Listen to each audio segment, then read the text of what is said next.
আজ সপ্তমী আর আজকের সকালটা শুরু হলো দারুণ একটা ব্রেকফাস্ট দিয়ে। আজকে আমি পার্পেল কালারের এই বিউটিফুল শাড়িটা পরছি।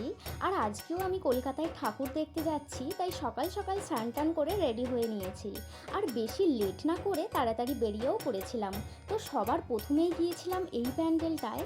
আর থিমটা না আমার মারাত্মক লেগেছে। পুরো মিররের উপর থিমটা সাজিয়েছে। আর প্রতিমাটা দেখো কি মিষ্টি না। তারপর ওখান থেকে বেরিয়ে আরও কয়েকটা ঠাকুর দেখে নিলাম। আর ঠাকুর দেখতে দেখতে আমার অবস্থাও নাজেহাল হয়ে গিয়েছিল, কারণ প্রতিটা মণ্ডপে এত ভিড় ছিল তোমাদের কি বলবো। আর ভিড় যতই থাকুক না কেন, প্যান্ডেল হপিং তো একদমই বন্ধ করা যাবে না।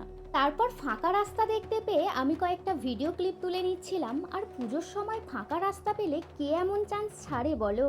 তাই আমিও একটু এদিক ওদিক বেঁকে হেলে দুলে কয়েকটা ভিডিও ক্লিপ নিচ্ছিলাম আর কি। যাই হোক, তারপর আমার মনে পড়লো আমি তো ঠাকুর দেখতে এসেছি। আর এই প্রতিমাটা দেখো কত সুন্দর না, দেখেই মনটা জুড়িয়ে যাচ্ছে। আর পাশেই যেহেতু মেলা হচ্ছিল, তাই আমি একটু মেলাতেও গিয়েছিলাম। এসেই তো দেখি কত ইয়াররিংস। আর জানো তো আমি না ইয়াররিংস পরতে প্রচণ্ড ভালোবাসি, তাই নিজের জন্য কয়েকটা নিয়েও নিয়েছি। আর এভাবেই কাটলো আমার সপ্তমী।